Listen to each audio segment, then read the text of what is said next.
সুন্দর একটা আবহাওয়া, সাইড দিয়ে বয়ে গেছে বানার নদী। এই এলাকার নাম হচ্ছে সেলদিয়া। সামনে খুব সুন্দর একটা মসজিদ, ছোটোখাটো এবং ডিজাইনটা খুব ইউনিক। এই রকমের ডিজাইনের মসজিদ এই এলাকায় আর নাই। তো আমার এই ছোটোখাটো সেতুটা পার হইতে হবে। এই সেতুটা অনেকটা উঁচু রাস্তা থেকে। সামনে হচ্ছে ঝর্ণাঘাট বাজার, আর বানারে কচুরিপানা এসে এখানে আটকে আছে। 2 দিনের বৃষ্টিতে খুব ভালো রকমের পানি হয়েছে। ওই যে ডিঙ্গি নৌকা দিয়ে মাছ ধরতেছে আবার ওই পাশে। ওটা কীর্তনিয়া ঝর্ণাঘাট বাজার, গ্রামীণ একটা বাজার, খুব বেশি একটা বড় সড়ো বাজার না। দোকানপাটও খুব কমই আছে।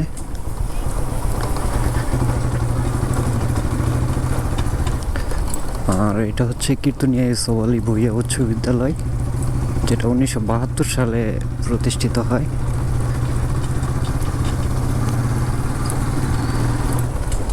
ইটের সলিংয়ের রাস্তা। সামনের দিকে দেখা যাক কি অবস্থা।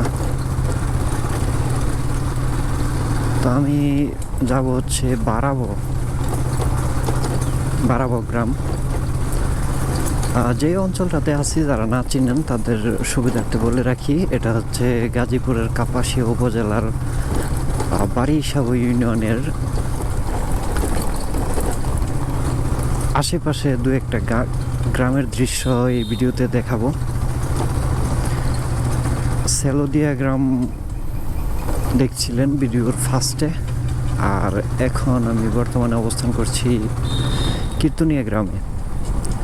এখানে কীর্তনিয়া কেন্দ্রীয় ঈদগাহ মাঠ, আর যেহেতু এটা কাপাসিয়ার এলাকা, সুতরাং এইখানে অনেক বেশি গাছগাছালি এবং সবুজ শ্যামলে ভরপুর। গাজীপুরের কাপাসিয়া খুব বেশি বনাঞ্চল রয়েছে গাজীপুরের অন্যান্য উপজেলার তুলনায়। এইখানে এই যে কাঁঠালের গাছ, এখন যেহেতু জ্যৈষ্ঠ মাস বাংলায়, এই কারণে গাছ ভর্তি কাঁঠালের দৃশ্য চোখে পড়ে।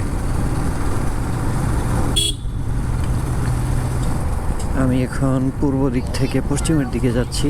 যেহেতু বিকালের সময়, সেহেতু রৌদ্রের রোশনি ক্যামেরার লেন্সের মধ্যে পড়তেছে, কিছুটা গ্লেজ আসতেছে আর কি। এই জন্য ফুটেজটা একটু ক্লিয়ারনেস কম পাচ্ছে।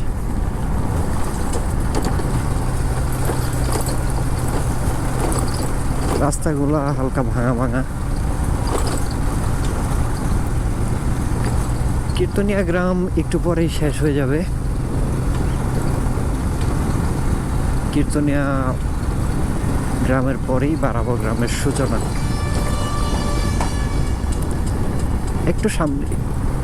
একটু সামনেই কীর্তনিয়া গ্রামের বর্ডার, আর সেখান থেকেই বারাবো গ্রামের সূচনা।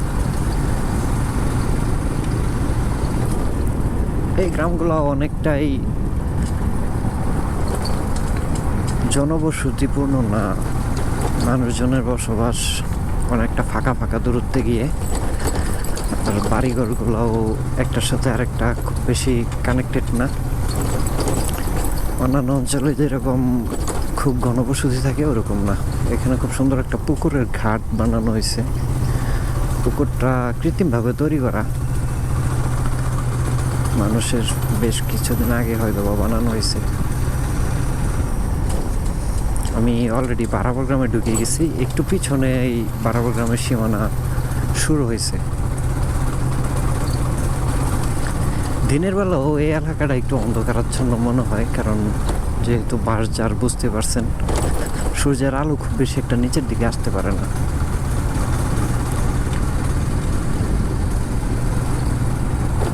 আমি বারাবর বাজারের খুব কাছাকাছি চলে আসছি। এইখান থেকে 200 মিটার সামনেই বারাবর চৌরাস্তা বাজার।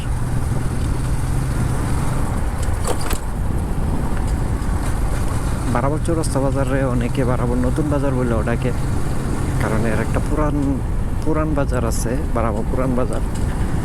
সেটা সেই পাকিস্তান আমলে ওইখানের বাজারটা খুব বেশি জনপ্রিয় ছিল, কিন্তু পরবর্তীতে ওইটা এদিকে চলে আসে। তো আমি এখন আছি বারাবর চৌরাস্তা বাজারে, এটাই বারাবর চৌরাস্তা বাজার। আমি এখন যাব হচ্ছে বাম দিকে।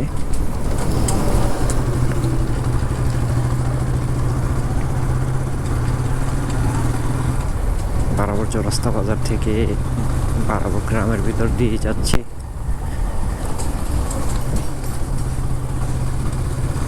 এরকম সুন্দর সবুজ শ্যামল গ্রামের ভিতরে ঘুরতে ভালোই লাগে, এটা আমার গ্রাম।